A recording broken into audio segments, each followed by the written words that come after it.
네, 최종 선택 내일 전략 시간입니다. 오늘을 마무리 짓는 시점에서 내일장 전략을 미리 짜보면서 또 준비를 하는 시간인데요. HMC 투자증권 서초지점에 이영수 차장 나오셨습니다. 안녕하세요. 안녕하십니까? 네, 먼저 미국 같은 경우에는 상당히 좋은 흐름을 보이지 않았습니까? 예. 비교적 큰 폭의 오름세를 나타냈는데 우리 증시는 또 아쉽게도 하락 마감을 했어요. 예. 먼저 해외발 이슈부터 자세하게 짚어볼까요? 예. 어제 미국 증시가 사실 양적 완화 정책을 지속적으로 이어간다라는 그런 기대감으로 인해 가지고 상승을 해서 마감을 했습니다. 그래서 우리나라 시장도 오늘 장 시작과 동시에 상승 흐름을 이어갔습니다. 하지만 아쉽게도 지금 외국인 매도가 지속이 되면서 오늘장 하락을 좀 했는데요. 일단 미국 같은 경우는 FOMC에서 기준금리 유지를 하고 있고, 그 다음에 양적 완화 지속적으로 이어가겠다라는 발표를 했습니다. 하지만 이제 조금 아쉬웠던 부분은 GDP 성장률에 조금 낮춰 하향 조정했다라는 부분이 조금 아쉽긴 했지만, 그래도 시장은 강한 흐름을 이어가는 모습이었는데요.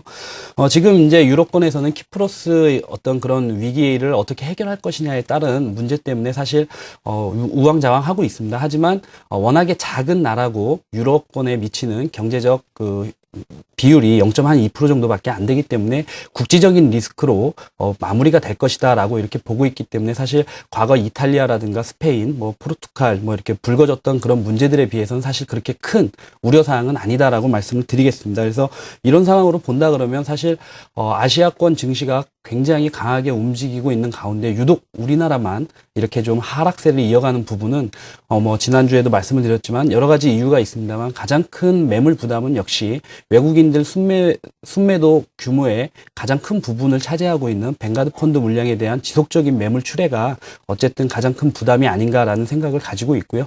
여기에 이제 우리나라 환율 문제라든가 엔고 문제까지 겹치면서 사실 우리나라가 다른 아시아권에 있는 나라들보다는 메리트가 좀 덜한 부분이 있지 않느냐. 그래서 즉 예전에 좋아 보였던 우리나라의 자금들이 빠져서 아시아권에 더 좋아 보이는 중국이라든가 일본 시장 쪽으로 자금이 흘러 들어가면서 우리나라 시장 쪽으로 자금 유입이 좀 안 되고 있다 보니까 그런 부분까지 겹치면서 우리나라 시장이 지금 좀 약세 흐름을 이어가고 있지 않나 이렇게 좀 판단을 해보겠습니다. 네, 또 어떤 분의 말씀을 들어보니까 또 외국인의 매매를 또 연어에 비유를 하더라고요. 이렇게 예. 외국 시장이 좋아서 나갔다가 다시금 결국에는 돌아오게 될 것이다. 그렇죠. 그때를 기다리면 좋겠다라고 예. 이야기를 하던데요. 그 부분에 대해서는 잠시 후에 조금 더 자세하게 알아보도록 하고요. 앞서서 키프로스 문제 같은 경우에는 워낙에 작은 나라이기 때문에 그다지 큰 악재로서의 영향력은 제한적이다라고 말씀을 해주셨는데 그래도 최근에 플랜 B 이야기도 나오고 키프로스 사태에 대해서 러시아가 또 키를 쥐고 있다라는 이야기도 나오고 있어요. 정리는 하고 넘어가도록 할까요? 예, 지금 키프로스 같은 경우는 이제 정치권과 중앙은행을 중심으로 지금 플랜 B 마련 작업을 하고 있는데요. 지금 은행을 통해서 구조조정 자금을 58억 유로 대신 현재 50억 유로 정도 규모로 비축이 돼 있는 것으로 예상을 하고 있습니다. 그래서 사회보장 기금을 사용을 한다던가 아니면 여기서 개발된 천연가스 수익을 담보로 채권을 발행해가지고 이를 은행예금과 교환하는 방안도 거론이 되고 있습니다. 그래서 이런 부분들이 지금 이제 문제가 터졌고 지금 해결해 가는 과정이다 보니까 확실한 그러니까 불확실성에 대한 어떤 불안감들이 있는 부분이고요. 지금 러시아 같은 경우는 신규 차관 요구가 있었는데요. 이건 무슨 얘기냐면 2016년 만기가 도래하는 25억 유로의 그 차관에 대해서 5년 만기 연장을 요청을 했습니다. 그래서 4.5%에 이르는 이자율 인하도 제안을 했는데요. 즉 러시아가 이 키프로스에 대한 어떤 차관에 대한 부분을 이렇게 연장을 좀 해주는 부분으로 인해 가지고 키프로스의 어떤 자금 압박을 좀 풀어주는 이런 부분도 지금 거론이 되고 있습니다. 그래서 키프로스 악재는 제가 봤을 때는 아직 해결이 된 건 아니지만 곧 해결이 될 것으로 보여지고 있고요. 지금 독일도 이 키프로스 문제에 대해서 적극적으로 지원해서 해결하겠다라는 의사 표시를 했기 때문에 제가 봤을 때는 구제금융 거부가 지난번에 이제 통과가 되질 못했는데 유로존 탈퇴 가능성 등은 제가 봤을 때는 좀 그렇게까지 불거지지는 않을 것 같고요. 단기간에 어떤 악재로 마무리되고 곧 해결이 되지 않을까 이렇게 보고 있습니다. 네, 그렇죠. 단기적인 악재로는 분명히 또 작용은 아주 제한적이지만 하고 있습니다. 일례로 또 외환 시장이라든지 상품 시장에도 조금이나마 영향을 미치고 있는 거죠. 예, 그렇죠. 지금 이 유럽 부분 때문에 사실 얼마 전에도 이탈리아 총선이라든가 이런 그러니까 유럽 쪽에서의 어떤 지금 좀 불안한 국가들의 정치적인 이슈라든가 이런 부분이 생기게 되면 CDS 프리미엄이 좀 급등하면서 사실 불안감을 조성을 계속 시키고는 있습니다. 하지만 지금 유로권 같은 경우도 워낙에 지금 그 경기 상황이 안 좋은 그 전체적인 상황에서 어떻게든 유로권이 붕괴되는 부분은 서로 막기 위한 그 정치적인 공조가 확실하게 되어 있다라고 보여지기 때문에 그런 부분으로 인해서의 어떤 추가적인 잡음이나 이런 부분들은 또 발생할 여지는 분명히 있습니다. 하지만 네. 현재 흐름으로 봐서는 굉장히 그동안 준비한 여러 가지 그 계획들을 실행해 가면서 지금 아주 큰 이슈는 나오지 않고 있다. 이렇게 좀 보시면 되지 않을까 싶습니다. 네, 아무리 제한적인 영향이라고 해도 우리가 또 알고 넘어가야 하니까요. 전반적으로 키프로스 사태에 대해서 다시 한번 정리를 해보는 시간 가져봤고요. 이제 또 우리 시장에 대해서 본격적으로 전망을 해보겠습니다. 60일선을 좀 회복해주면 좋겠다라고 어제장 많은 이야기를 들어봤는데 결국에는 60일선은커녕 120일 이평선 계속해서 하회를 하고 있습니다. 1950선까지 밀려난 상황인데요. 예. 지수 자체는 어떻게 보세요? 예. 지금 아마 제가 지난주 목요일 날 선물 옵션 동시 만기일 날 나와서 말씀을 드렸을 겁니다. 네. 그날 장이 워낙에 좀 하락하다가 강하게 반등을 해놓고 끝났기 때문에 사실 긍정적인 분위기가 많이 전해졌던 하루였는데요. 그날 제가 이제 나와서 말씀을 드렸던 거는 아직 조정의 가능성이 있다라고 말씀을 드렸고 네. 대형주 좀 관망하자. 아직까지는 중소형주 보자라고 말씀을 드렸었는데요. 이제 공교롭게도 사실 저도 바란 건 아닌데 지금 5일 연속 계속 시장은 좀 하락을 했습니다. 네. 그래서 1960포인트대가 사실 120일 이동평균선이 지지를 해주는 지지점이었기 때문에 거기에서 좀 반등이 나와줬다라고 한다 그러면 시장이 조금 상승할 수 있는 여력이 있었는데 지금 어제 오늘 120일 이동평균선을 하회했기 때문에 결국 지수상으로 보게 되면 추가 하락할 가능성이 더 커진 상황이고요. 결국 그렇다 그러면 그 밑에 240일 이동평균선까지 내려갈 가능성과 그 다음에 전저점인 1930포인트대까지의 어떤 지지를 한번 생각을 해봐야 될 것 같고요. 결국 시장이 이 상황에서 해외 시장이라든가 아니면 유럽 사태가 더 불거진다거나 해서 주변 상황이 더 안 좋아지면서 악재들이 겹친다 그러면 사실 추가 하락도 고민을 해봐야 되는 상황이다라고 말씀을 드리겠습니다. 그렇게 된다 그러면 사실 1900포인트까지도 봐야 되는 상황이 아닌가 이렇게 좀 예상을 해보겠는데요. 그렇게까지 가지 않기를 바라면서 사실 아까 예. 앞에서도 언급이 많이 됐지만 하방 경직성에 대한 부분들 좀 강하게 얘기를 하고 있습니다. 그 부분은 제가 조금 더 이따가 차트를 보면서 자세히 좀 말씀을 드리겠습니다. 네, 일단은 1930선 전 저점이 지지가 되는 것이 중요하고 만약에 해외발 악재가 나온다면 조금 더 밀릴 수 있겠다. 1900선까지 전망을 예. 해주셨는데 그렇다면 해외발 변수들은 어떤 것들이 있는지 짚어보는 게 중요할 것 같네요. 예. 지금 사실 해외 변수는 가장 큰 것은 뭐 지난주에도 요약을 해드렸지만 미국 시장의 조정 여부입니다. 그래서 미국 시장이 지금 고점을 갱신해서 왔다가 지금 소폭 조정을 받고 있지만 견조한 조정으로 보고 있고 추가 상승에 대한 가능성을 기대감이 아직 풍부하기 때문에 미국 시장도 좀 강한 흐름을 이어가고 있고요.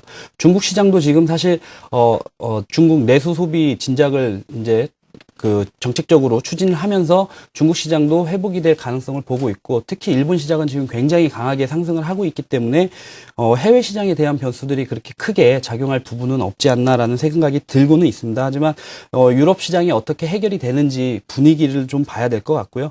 미국 시장이 추가적으로 조정을 더 받는다라고 한다 그러면 우리나라 시장이 올라가는 부분은 조금 제한적일 수도 있지 않겠는가. 그리고 여기서 이제 가장 큰 문제는 이제 환율 변동 추이인데요. 사실 지난주에도 말씀을 드린 것처럼 환율은 방향성이 좀 중요하다라고 말씀을 드렸습니다. 그래서 지금 현재 가격이 어디에 있느냐라기보다는 환율이 어느 방향으로 계속 갈 것이냐라는 부분인데요. 지금 1,050원까지 이렇게 내려가면서 1,000원이 깨질 수도 있다라는 네. 방향성이 있었다가 지금 사실 북핵 리스크라든가 여러 가지 지역적인 리스크로 인해 가지고 환율이 다시 반등을 했습니다. 그래서 1,100원대 위에 올라와 있는데 그럼 과연 1,100원 위로 계속 올라갈 것이냐라는 부분이거든요. 근데 방향성은 그렇진 않다. 그래서 결국 환율이 안정되는 부분을 좀 봐야 될 것 같습니다. 그래서 이런 부분들만 좀 해결이 된다 그러면 지금 유럽 사태라든가 미국이나 중국 시장의 어떤 상승세의 기대감 이런 부분으로 본다 그러면 해외의 큰 이슈는 제가 봤을 때는 악재는 그렇게 많지는 않다. 그렇지만 여전히 우리나라 시장의 수급적으로는 뱅가드 펀드 물량이 아직도 한 7월달 길게는 9월 달까지 지금 이제 짧게 6월 안에 마무리가 되지 않겠느냐라고 보고 있지만 여전히 한 5조 이상의 매도 물량이 남아있다라는 게 가장 큰 수급적인 부담이 아닐까 이렇게 좀 보고 있습니다. 네, 그렇죠. 여전히 대내적으로 수급적인 이슈가 상당히 부담이 되고 있다라고 말씀해 주셨어요. 코스피 시장 앞서서도 말씀을 해드린 것처럼 1950선까지 내려왔습니다. 121 이평선 어제 오늘 또 하회를 하고 있고요. 코스닥은 이보다 더 견조한 모습이지만 550선에 안착하기에는 조금 더 힘겨운 양상이거든요. 양대 시장 먼저 기술적인 분석도 하면서 투자 전략을 또 세워볼까요? 예, 차트 한번 예. 보면서 말씀을 드리겠습니다. 지금 이제 코스피 종합지수 차트인데요. 지금 여기 보이는 요 선이 120일 이동평균선입니다. 즉 1960포인트를 좀 하회를 하게 되면서 지수가 지금 내려와 있는 상황이고요. 아래 보이는 녹색 선이 240일 이동평균선입니다. 보통 저희가 경기선이라고 이제 얘기를 하는데요.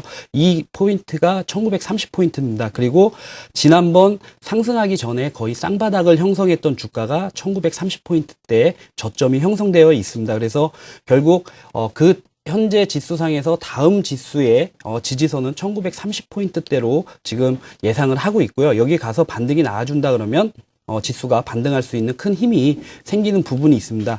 하지만 이제 예전에도 한번 말씀드렸는데 그래프를 조금 길게 보게 된다 그러면 지금 우리나라 지수는 1760포인트 저점을 찍고 사실 추세 자체로는 지속적인 우상향 방향으로 상승을 이어가는 모습이었습니다. 그래서 상단이 계속 높아져 왔고 하단도 계속 높아지는 모습으로 지수가 올라오다가 지금 최근 저점 이동평균선 그 저점을 연결한 이평선을 지금 사실 추세를 조금 깨고 내려와 있는 상황인데요.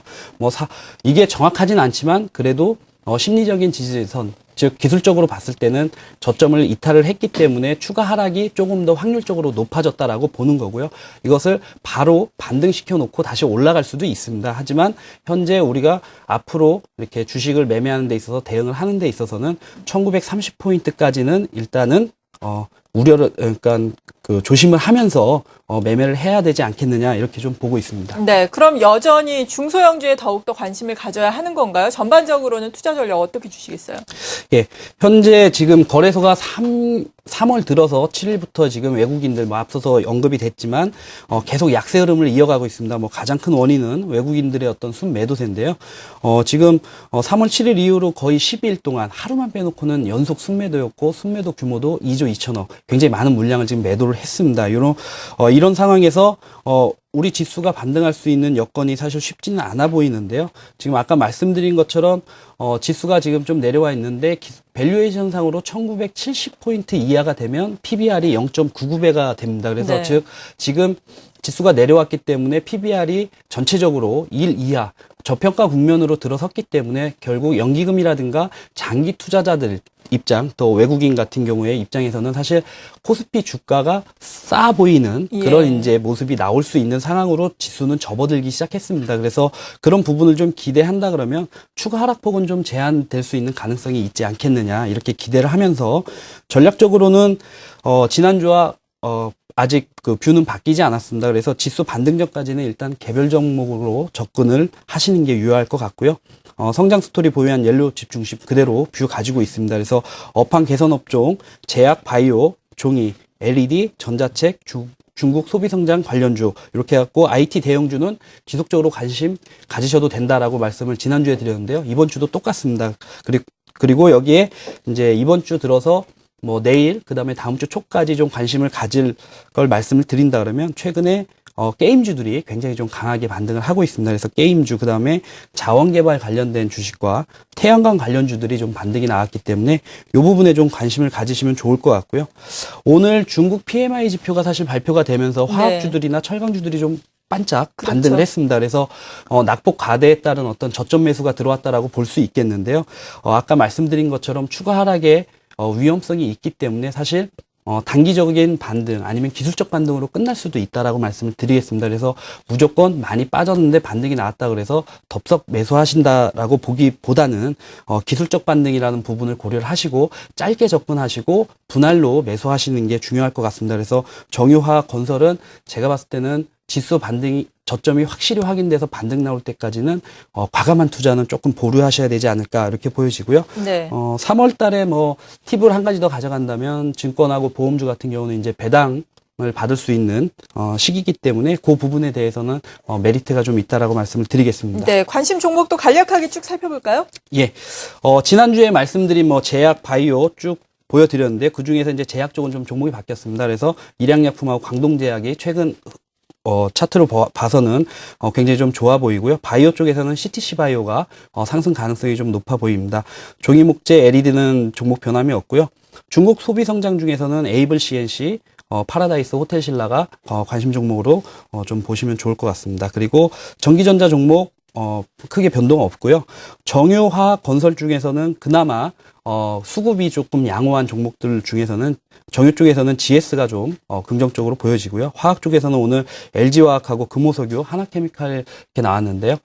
개인적으로는 좀 하나케미칼이 좋아 보이는 부분이 있습니다. 수급도 괜찮고요. 하나케미칼은 화학뿐만 아니라 또 태양광하고도 연결이 되어 있고 또 바이오하고도 또 연결이 되어 있습니다. 그래서 여러 가지 업종이 겹쳐 있기 때문에 좀 더 긍정적이지 않나 이렇게 보여지고요. 게임은 최근에 NC소프트가 1분기 실적 기대감이 나와 있는데요. 조만간에 북미에서 키워드라는 이제 게임 쇼가 이제 열리는데요. 네. 신규 그 작품이 출시가 되면서 기대감이 좀 있는 것 같습니다. 그래서 바닥에서 워낙에 많이 횡보를 했기 때문에 가능성이 좀 높아 보이는 부분이 있고요. 태양광 관련돼서 오늘 조금 반짝했습니다. 하지만 OCI는 좀 하락을 했거든요. 지금 중국의 이제 태양광 업체가 부도가 나면서 이제 상대적인 반대급부적인 역할이 이제 되는 부분인데요. 그래서 테스라든가 오성 LST가 오늘 반등하는 모습은 좀 나왔지만 단기적으로 좀 접근하시는 게 맞지 않나 이렇게 좀 보여집니다. 네, HMC 투자증권 서초지점의 이영수 차장이었습니다. 고맙습니다. 예, 감사합니다. 네.